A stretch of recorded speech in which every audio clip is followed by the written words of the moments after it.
I thought we were together. Everything else was just noise then. My own breath, the soft simmer of sauce on the stove, the distant hum of neighborly laughter outside.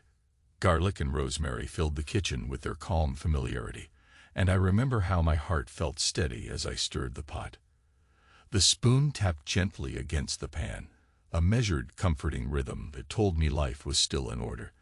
But that was before I glanced through the window and saw her, Emily, my wife.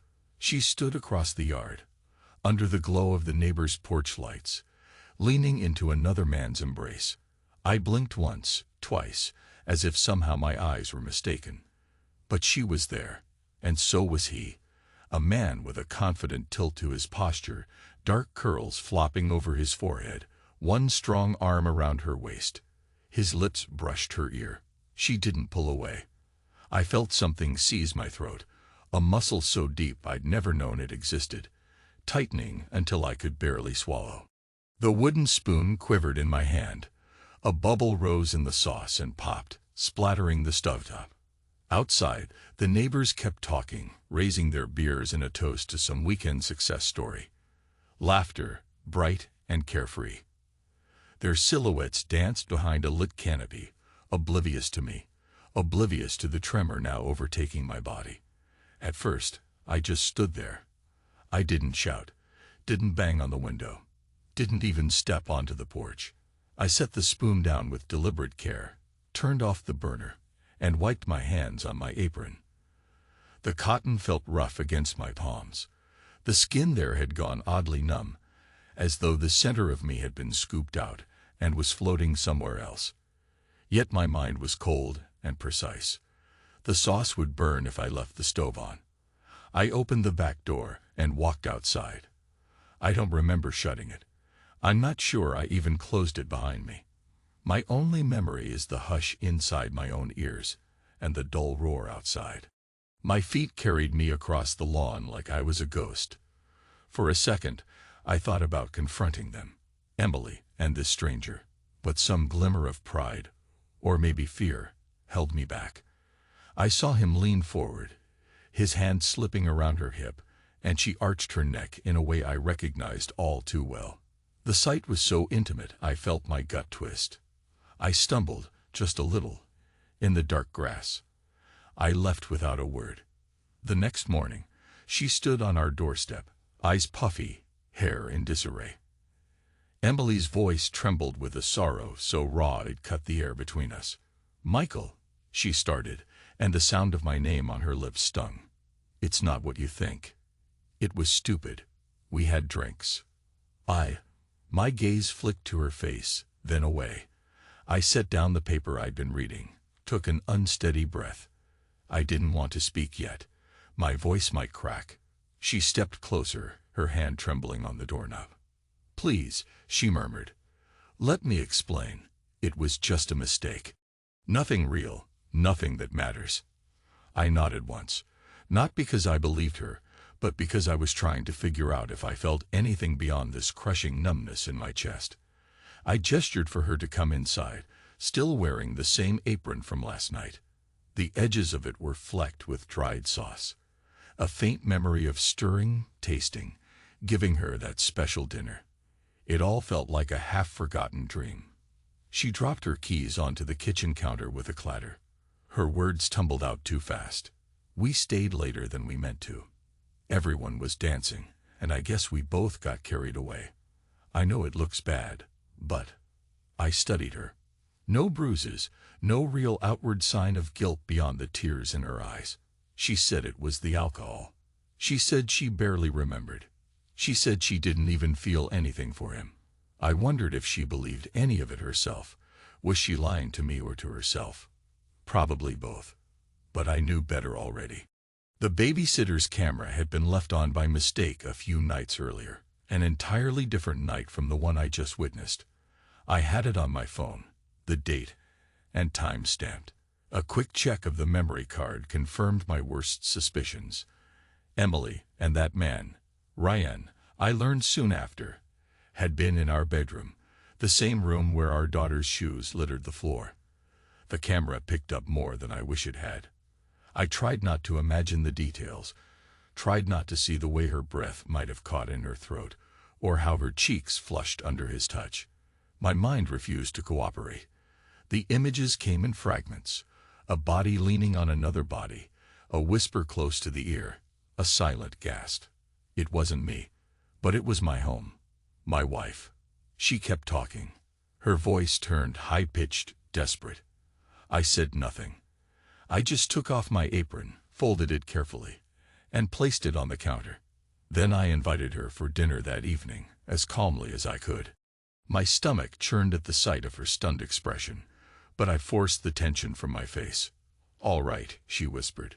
"We can talk, maybe. Fix this." She clung to that hope, that maybe I'd let it slide, that we'd have a big fight, cry it out, and move on. But I'd already made up my mind. The sense of betrayal lodged like a steel pin behind my sternum.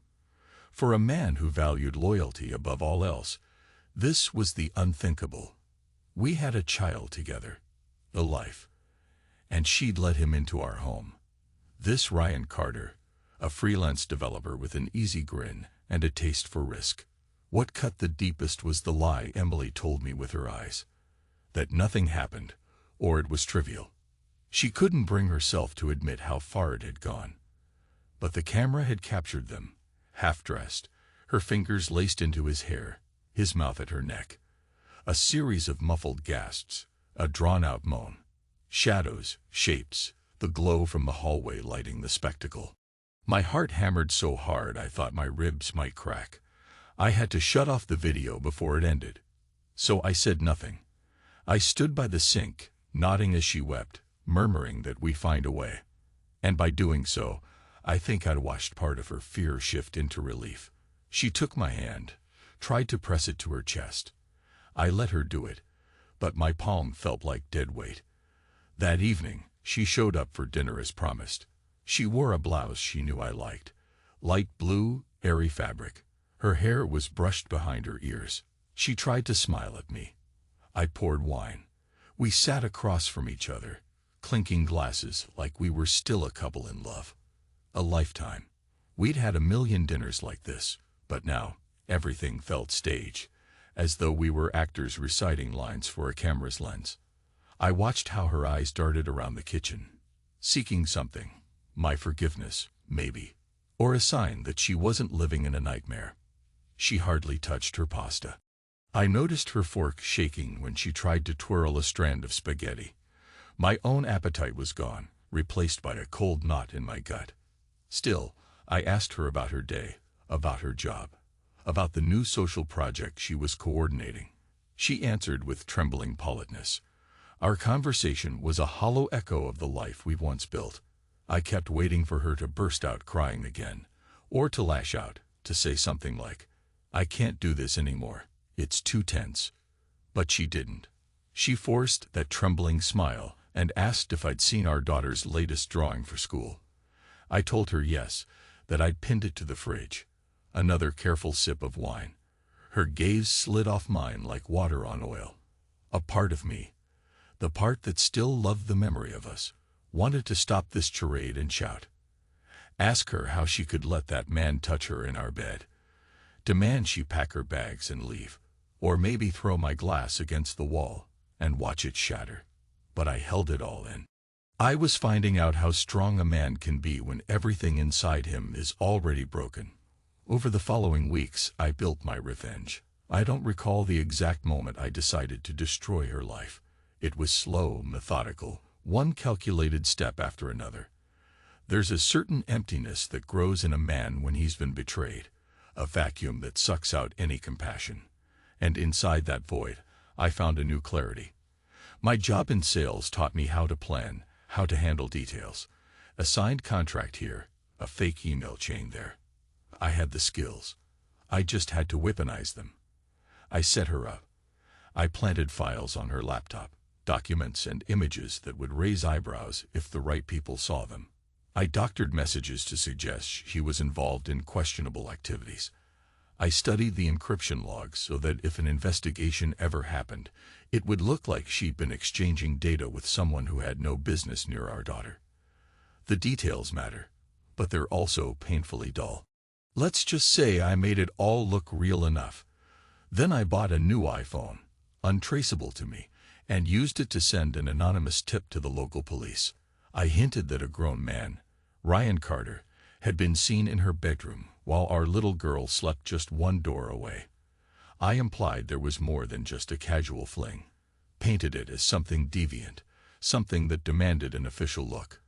I remember sitting in my car, across from her workplace, waiting. She emerged in her tailored coat, clutching her purse, her face a mask of worry and confusion as an unmarked police car pulled up. 2 officers approached her. I couldn't hear their words, but I saw the panic bloom in her eyes. She tried to keep calm, but her lips moved too quickly. They asked her to come with them. She hesitated, then nodded.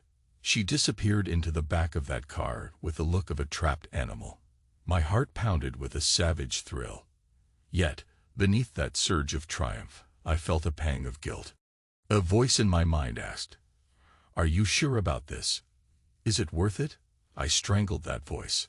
I told myself, she betrayed you first. On the day they finally released her, she came home like a shadow. She collected some clothes in a suitcase, face hollow, eyes darting around in terror. I watched from my car parked down the street. She paused at the door, scanning the road as if hoping to see me, hoping for a rescue from this new reality. She couldn't see me behind the tinted windows. Or maybe she felt my presence but didn't know where to look. A single tear traced down her cheek. She stared at the place where my sit-in used to park, as if expecting me to pull in at any moment and say, "Everything's fine. Let's talk." I didn't move. She eventually dragged her suitcase to a cab. The trunk slammed shut, and the driver took off. My phone vibrated with a message from my sister in Detroit, something about visiting for the holidays. I let it ring. I was busy watching my wife vanish from the life she'd known. A wave of calm wrapped around me, but it was a hollow, lonely calm. That same night, I sat at the dining table in the half-empty house, the lights off, the curtains drawn. I pressed my fingers against the cool surface of the table and pictured Emily's hands there, the ring on her finger glinting. My own ring felt tight, like it was strangling the skin.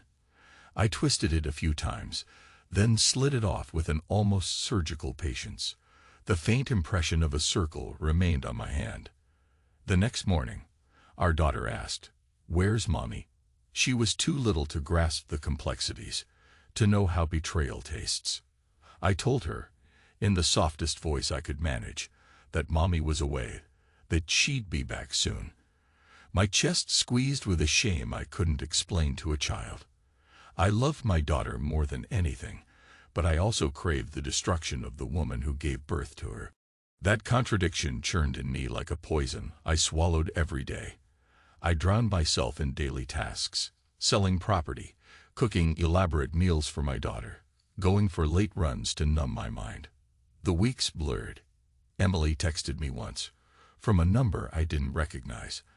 "I need to see her, please." I ignored it. Next came an email from her lawyer with requests about visitation. I read it twice, deleted it. She had no ground to stand on, not with the mounting suspicion around her. People talk, and neighbors begin to whisper. The rumors took on a life of their own. One evening, after I put our daughter to bed, I stared at the blank television screen.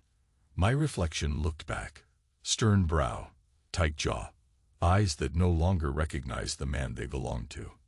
I thought about how everything had started with me stirring sauce in our kitchen, feeling safe in my own world.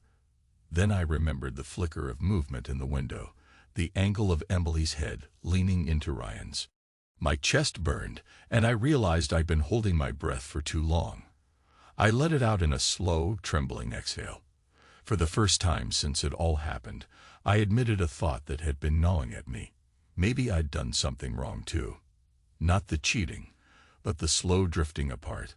The times I shut her out, the nights I came home late from the office, too tired to listen to her stories.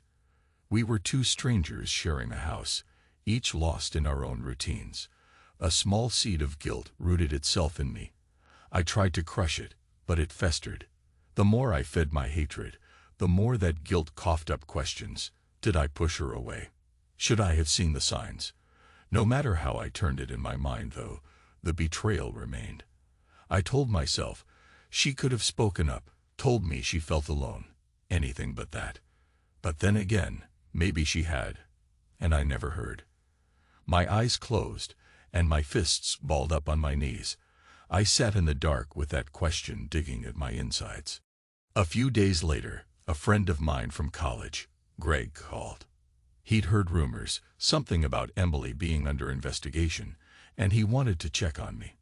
"What's going on, man?" he asked, voice uneasy. "I heard something crazy about your wife and some guy. Maybe a custody issue. People are saying." I cut him off. "I can't talk now," I said. My voice felt too rough, like sandpaper. "We're fine." Then I hung up. My breathing stuttered in my chest. Paranoia, or something like it, slithered in. If word was spreading, how long before it circled back to me? Emily might piece together that I orchestrated it all. She might guess. My blood pounded with a fear that I hadn't anticipated. I tried to bury it in the usual ways: workouts, cooking, staying busy with phone calls and clients. But the gnawing feeling remained. Every time I saw a police cruiser on the road, my palms got clammy. Every text message made me jump. When a coworker asked, "You all right, Mike? You look tired," I forced a grin and mumbled something about needing a vacation. Meanwhile, Ryan Carter seemed to vanish. Maybe he moved away or just kept his head down to avoid the scandal. Part of me was disappointed. I wanted him to resurface, to show his face so I could confront him properly. Another part of me was relieved. If he stayed out of the picture, there was less chance for my scheme to unravel. One evening, I came home to find a small package at my doorstep. No return address, a plain padded envelope. I carried it inside cautiously, made sure our daughter was busy in her room, then opened it with a letter opener. Inside was a USB flash drive. Nothing else. My heart kicked up. My mind replayed every possibility. Emily sending me something. Ryan, the babysitter. The police. I took it to my office, closed the door, and plugged it into an old laptop disconnected from the internet. The drive contained one file, a video. I clicked it, bracing myself. It was footage from that same babysitter's camera, but a different angle I hadn't seen. Emily and Ryan in the bedroom, close enough to see their faces. It was quick, blurry, but unmistakable. She was letting him undress her. She leaned back against the wall, her lips parted. A stifled moan slipped out, even though the audio quality was poor. My stomach twisted, and I paused it, bile stinging my throat. Then I dragged the timeline forward, forcing myself to see the rest. A few chaotic seconds, half-naked limbs. Then the file ended abruptly. At first my hands shook so hard I nearly dropped the laptop. Anger, humiliation, that old guilt. It rushed back in a single wave. I slammed the lid shut, swallowing hard. Was someone threatening me? Or was it Emily, trying to confess more truth? The question hammered at my thoughts. The next few weeks crawled. My carefully orchestrated illusions still held, but I moved through life as if walking on ice. I'd done exactly what I set out to do, ruined her. Yet each night, I dreamt of the day we were married. How I'd kissed her under the summer sun, how the ring had sparkled on her hand, how she laughed in sheer joy. I'd wake up drenched in sweat, haunted by the memory of that joy now turned to ashes. I started getting texts from unknown numbers. Random, short lines like, "You're a cold man," or "Hope you're proud." Usually, I ignored them, but they eroded my nerves. Once, around midnight, another text arrived. "We both lost." I stared at it for a long minute, my phone trembling in my grip. Eventually, I typed back, "Who are you?" No response. It could have been Ryan. Maybe Emily. Or maybe a friend of hers who suspected me. I locked my phone, tossed it on the bedside table. Our daughter was asleep in the next room, and I stared at the ceiling, adrenaline coursing through me. My mind repeated a single question. Did I go too far? But even if I'd wanted to pull back, it was too late. The police file existed. The accusations lingered. The forged logs, the suspicious documents. It was all out there. That unstoppable boulder was already rolling downhill. My conscience wouldn't stop it. Not now. We were supposed to have a hearing, something about temporary custody, but her side kept delaying. Maybe her lawyer was incompetent, or maybe Emily was in no position to face me in court yet. I wondered if she still had her job, or if the rumor mill had devoured her professional life too. The taste of bitterness lined my mouth. I reminded myself. She did this first. Late one night, I dug up an old photo album. My mother's face smiled at me from yellowing pages. My father too.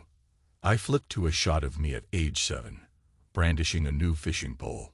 My father's arm was around my shoulders. That memory was so clear. How proud he was, how safe I felt in his presence. With a jolt, I realized I wanted to protect my daughter the same way. To keep her safe from a mother who'd betrayed us, from a world that might scar her innocence. But also, deep down, I wondered if I'd shattered her chance at a normal life by turning her mother into a pariah. Would she ever forgive me if she found out? I pressed the album shut. The words of my father echoed in my head. You stand by your family, boy.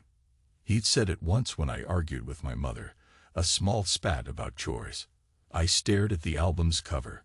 Stand by your family. But that was before I learned how ugly betrayal could be.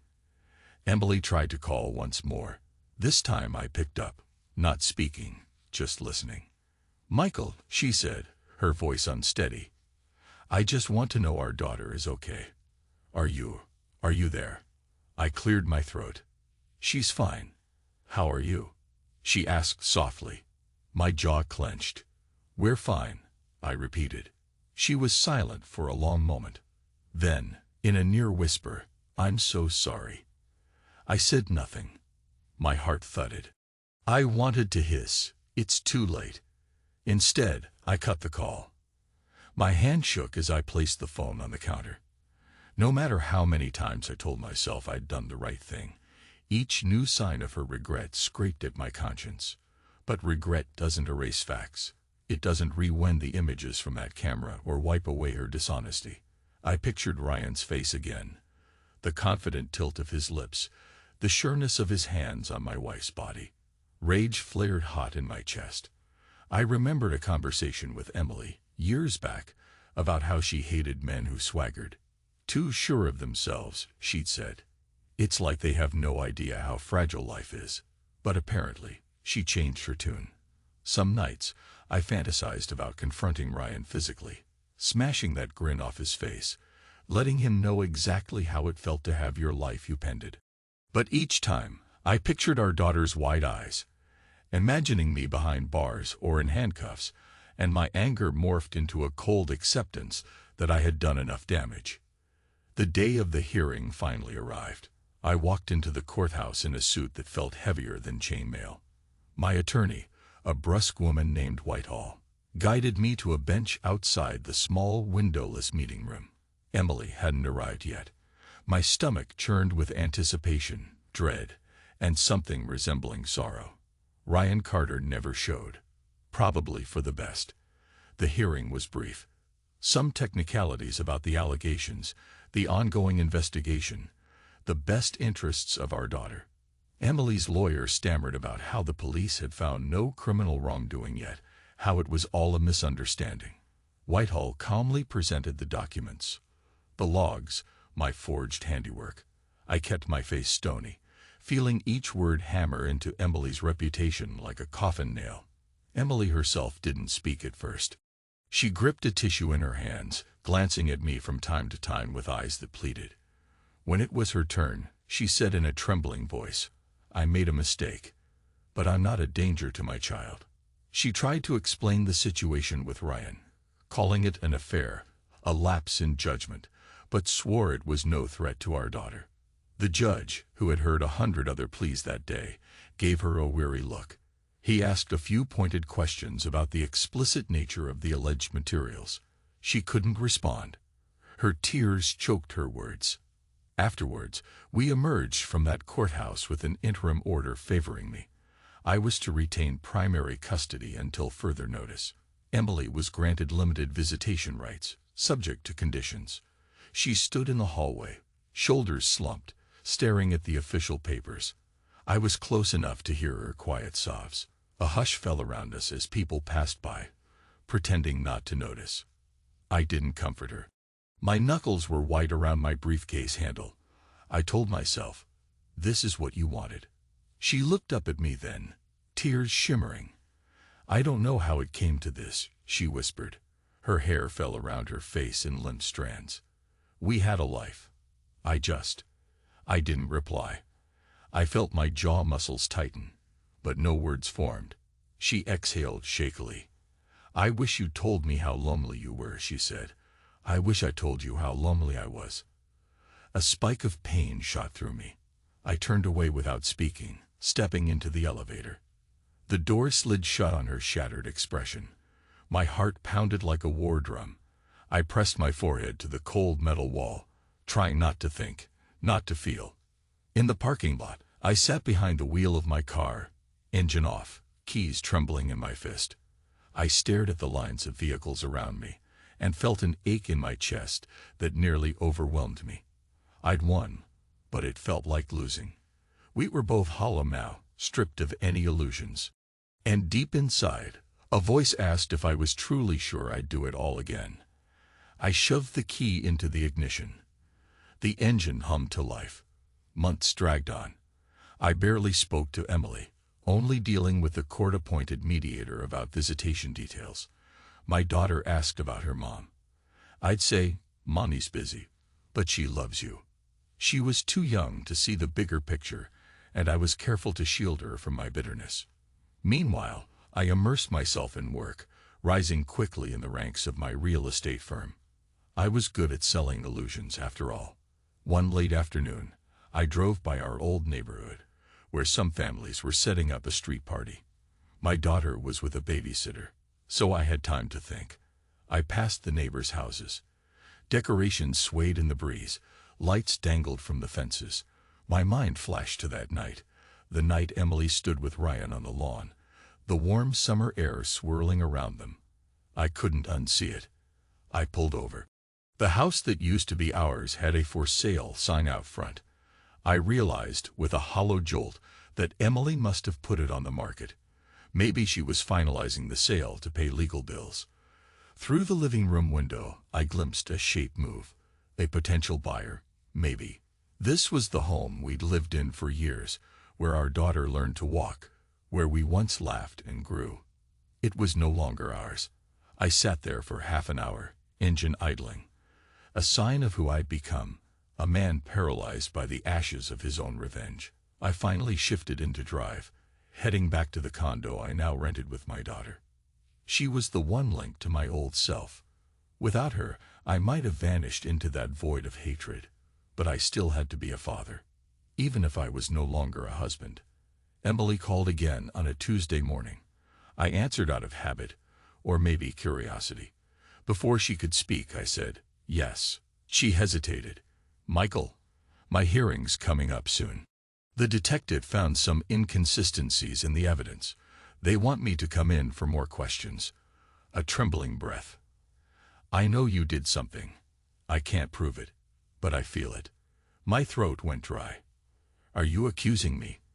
I replied, forcing calm into my tone. She swallowed. I heard it through the phone. I can't do this anymore. I lost my job. People are whispering that I'm someone horrible. I don't have the money for a proper defense. Ryan left town. Everything is upside down. Silence stretched between us. Why are you telling me? I managed. Because I don't believe you hate me enough to let me rot. No matter what I did, I know you loved me once. That was the moment I felt something inside me quake. I wanted to spit out that she betrayed me, that she deserved every tear she'd shed. But the memory of her tearful eyes, the child we share, the life we built, It all pressed against my chest. I fought for breath. "Michael," she whispered. I hung up. My mind spun in circles. I kept replaying her words. "I don't believe you hate me enough." Did I hate her enough? I'd made her life a nightmare, but in that moment, I realized part of me was still the naive man who believed we'd be together forever. On the day Emily was called in for further questioning, I parked outside the station. Just as she stepped out, a suitcase in her hand, I watched her from behind tinted windows again. She glanced around, eyes hollow. Possibly, she was preparing to leave town if the questioning went poorly. Or maybe she just lost her apartment and had nowhere else to stash her belongings. The ache in my chest felt like a drill bit. She moved slowly, as though each step demanded all her will. When she turned her head, our eyes almost met through the windshield. At least it felt that way. My pulse jerked. Her gaze was distant, searching the horizon for any sign of me. Her hair, once so meticulously styled, hung limp. Dark circles shadowed her eyes. She looked older, worn down by heartbreak and fear, and I felt no triumph. I did this, I told myself. I was the instrument of her downfall. I recalled my father's old words about standing by your family. What would he say now if he saw me skulking in my car, letting the mother of my child stand alone? As she slid into a taxi, her shoulders drooped in defeat. I let her go. She was gone before the traffic light turned green. I stared at the space where her cab had been, wondering if I'd done irreparable damage to everything I once cherished. That night, my daughter was in her room, obliviously playing with her new toys. I busied myself in the kitchen, chopping vegetables. The repetition of the knife soothed me. I tried to focus on each slice, the gentle crunch of carrot under steel. But my mind wandered to the past, to that first swirl of garlic and rosemary, the night I realized everything had changed. Why did I do it? The question wouldn't let up. I told myself it was justice, that she deserved it. But the truth is, I felt an unbearable sense of shame, as if her betrayal was my own failure. If I had been a better husband, maybe I wouldn't have had to see her eyes shine for another man. Perhaps that shame gnawed at my pride so fiercely that I had to destroy her to ease the sting. Still, none of that rewrote the betrayal or my daughter's uncertain future. My phone buzzed. I ignored it. The smell of onions made my eyes water, and for a moment I couldn't tell if it was the onions or tears. After dinner, I tucked my daughter into bed, read her a story about a brave knight who faced a dragon. She fell asleep. I lingered by her bedside, watching her peaceful face. She was my anchor to sanity now, a reminder of innocence in a world I twisted with bitterness. Downstairs, I flicked on the TV, flipping through channels aimlessly. Nothing stuck, just a swirl of commercials and contrived dramas. My thoughts drifted back to Emily's voice. "I know you did something." And she was right. So far, no one had pinned it on me. But the guilt was like an invisible brand on my skin, burning deeper each day. Days turned into weeks, and I tried to carry on. My plan had succeeded. I was the stable parent, the reliable provider, the upstanding citizen. Emily was the one with police records and swirling rumors.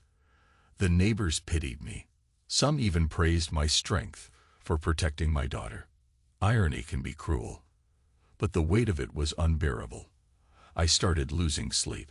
I'd drift off for an hour, dream of Emily's tear-streaked face, then jerk awake, drenched in sweat. When morning came, I'd stand in front of the mirror, not recognizing the man who stared back. Sharp lines of exhaustion, cold eyes.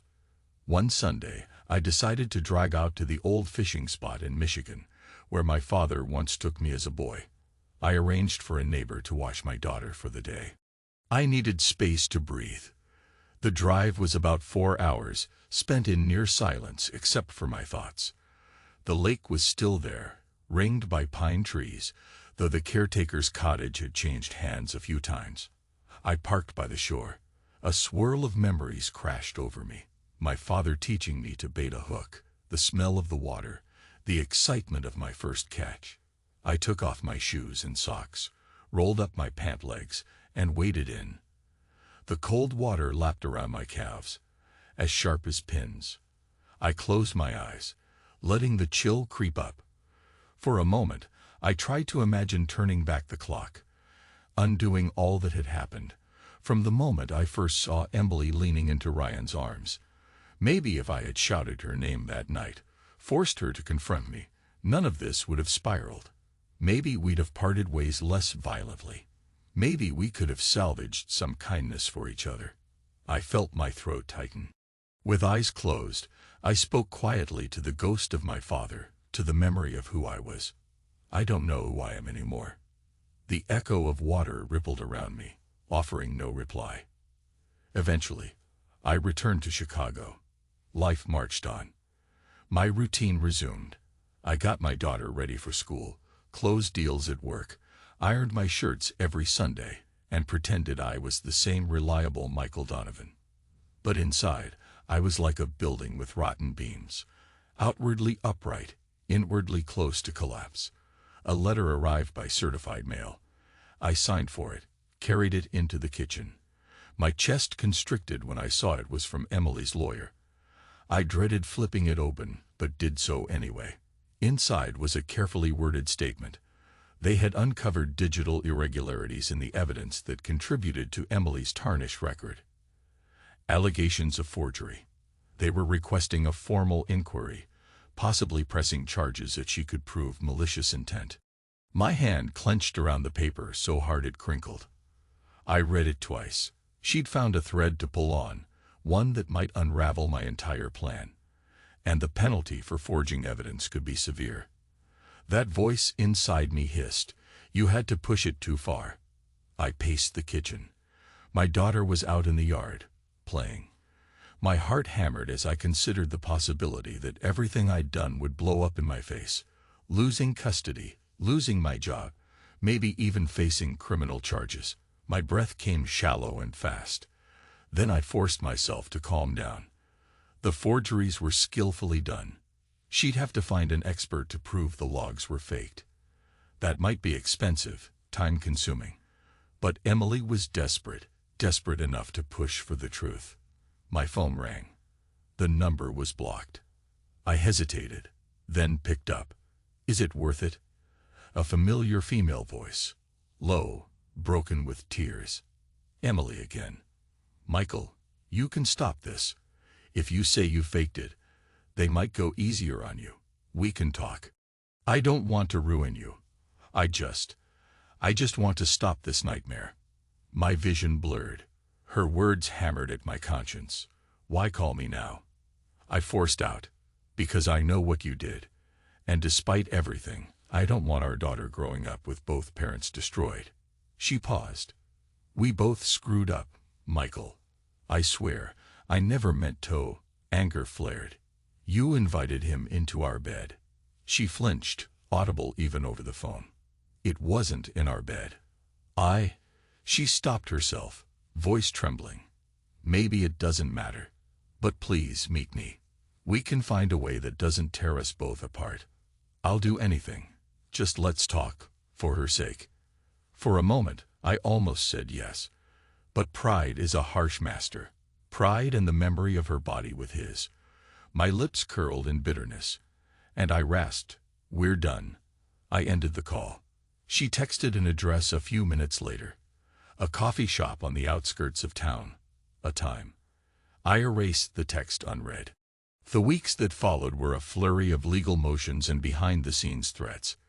My lawyer insisted that the evidence was legitimate. Emily's side demanded forensic experts. I began to fear that I'd be dragged into depositions or forced to lie under oath. My nights were plagued with nightmares. My daughter started asking more questions about her mom. I deflected them, feeling sicker each time.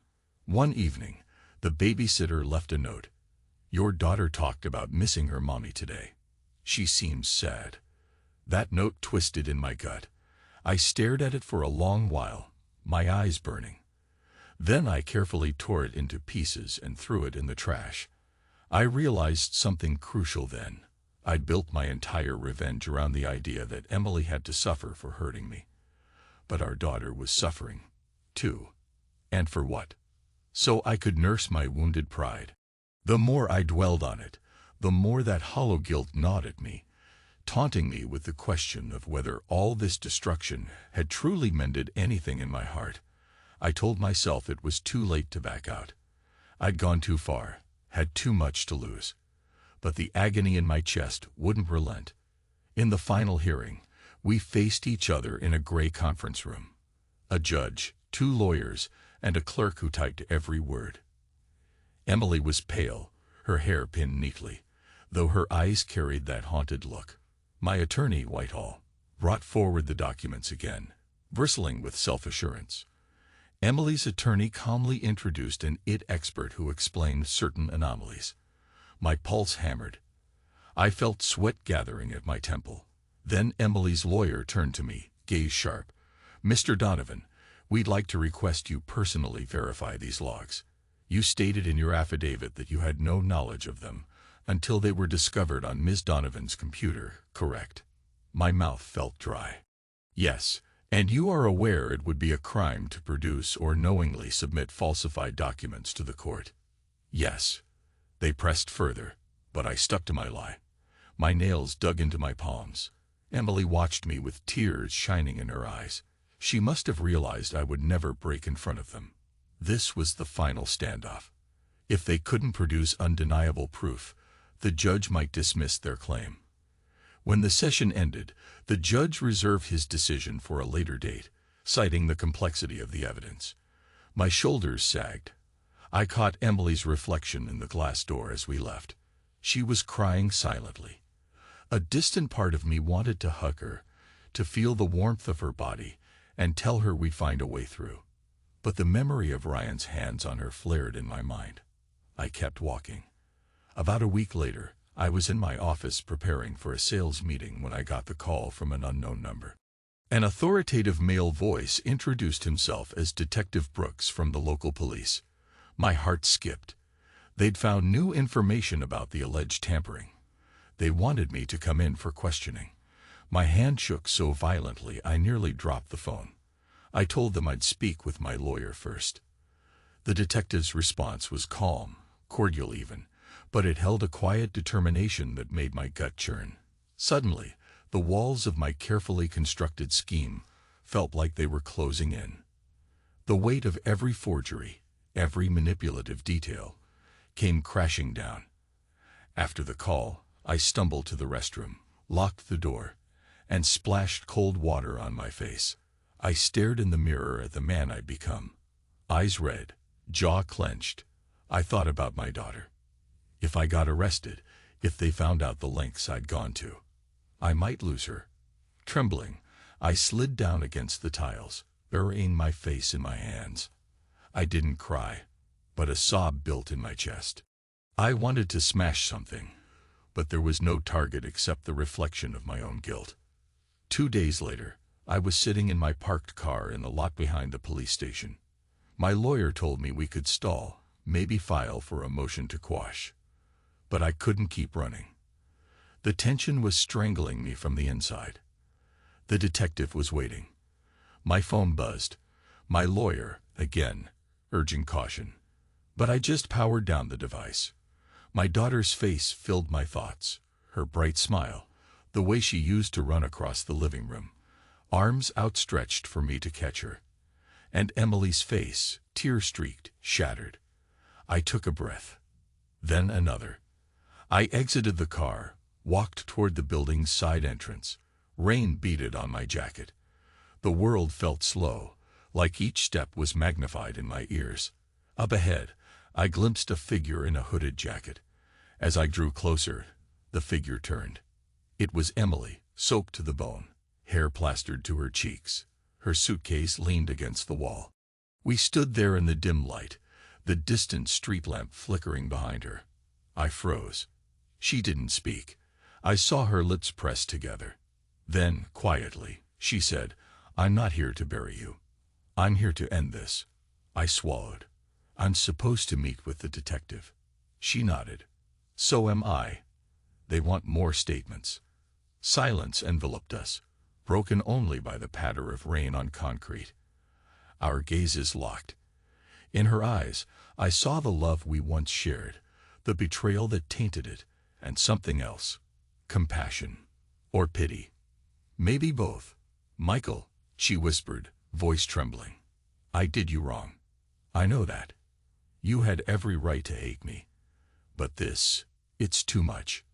My chest felt too tight to breathe. "You think I wanted to see you suffer?" She closed her eyes. "I think you wanted to not feel weak. And hurting me was the only way you knew how to do that." My throat constricted. I glanced away. The door behind us led to a corridor of interrogation rooms. Paperwork, possible charges. Part of me wanted to drop to my knees and confess everything, to beg her forgiveness. But my pride strangled the words. She reached out, gently touching my sleeve. I almost recoiled but didn't. The rain soaked into my hair, dripped down my neck. "It's not too late to do the right thing," she said softly. "For our daughter."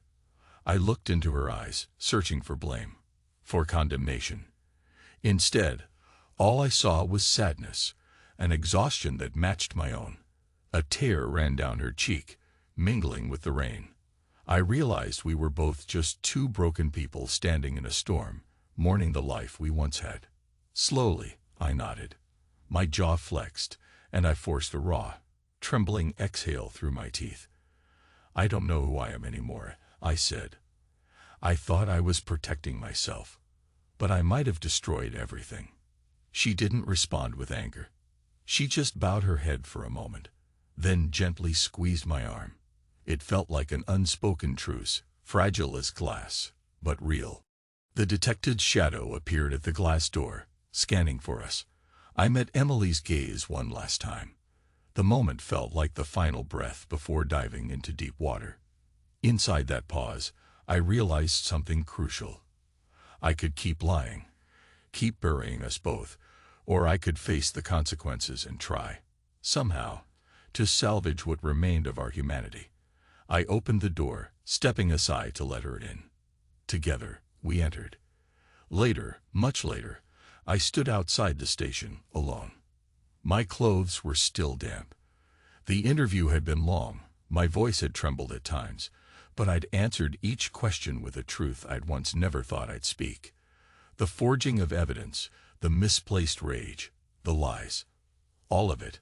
I might face charges, but it was like the first real breath I'd taken in months.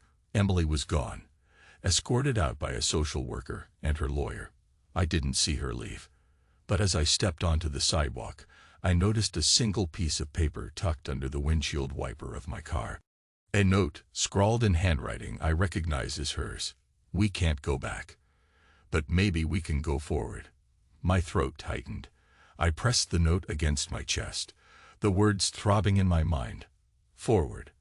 I looked at the reflection in my car window. Rain streaked the glass. I was a man undone, with an uncertain future. But at least I wasn't drowning in my own deceit anymore. Lightning flickered across the sky, illuminating the path ahead. I felt my pulse in my ears, not with dread this time, but with a raw, vulnerable acceptance. My footsteps were heavy as I walked away from the car, note still in my grip. I would have to face the legal ramifications, the scorn of the people who once pitied me, the shame of my daughter if she ever learned the truth. But in a strange way, I felt a rush of clarity, a sense that I was no longer enslaved by my silent fury. I remembered once telling Emily that cooking was my therapy, that stirring a sauce reminded me of how the simplest ingredients could blend into something comforting and whole. Tonight, though, I had no appetite for illusions. I had only the knowledge that I'd nearly lost myself in the pursuit of vengeance. I had only the battered remains of a life to rebuild for our daughter. I stood there for a long while, letting the night sky weep on my face. The words of the babysitter's camera, the whispers of neighbors, the click of an anonymous tip, they all dissolved into the background. What remained was the hushed beating of my heart, quiet and constant, a sign that, even though I'd been hollowed out, I was still alive. I turned my collar up against the rain and glanced back at the station. I thought of Emily, battered but still standing. We'd have to navigate the consequences. It would be messy, painful, and uncertain. But for the first time since that night in the kitchen, I felt something like a path forward, even if it was paved with guilt and regret. The storm raged overhead as I stepped toward my car. I remembered a line I once read. "You can't change the wind, but you can adjust your sails." Maybe it was cliché, but it rang true now in the thunderous dark. I placed Emily's note on the passenger seat. The next steps were unclear, but I wasn't the same man I'd been. No longer the naive husband. No longer the cold avenger. Something else. A father, yes. A flawed, broken man learning to breathe without the weight of lies. When I finally slipped behind the wheel, I realized my hands were steady. My voice, if I tried to speak, would be the same quiet timbre that I used when we first started dating all those years ago. Honest, uncertain, and open. I inhaled, exhaled, turned the key in the ignition. For a moment, I just let the engine idle, letting the rough purr of it remind me that life moves on, no matter how close we come to destroying ourselves. I shifted into drive. Beyond the swirling rain and the orange glow of streetlights was a future that might still hold atonement, forgiveness, if such things were possible. And if they weren't, at least I could face whatever came next with my head upright, no longer cowering in the shadows of my own treachery. So I drove. Through the flooded streets, past the flickering neon signs. My mind was still a storm, but there was a single truth pulsing beneath it all. I'd have to learn to be a man who could confront his guilt without drowning in it. And maybe, just maybe, that was the first step toward becoming someone who wouldn't need revenge to feel whole. I thought of Emily's final note, her shaky script. "We can't go back, but maybe we can go forward." And for the first time in a long while, I believed it might be true.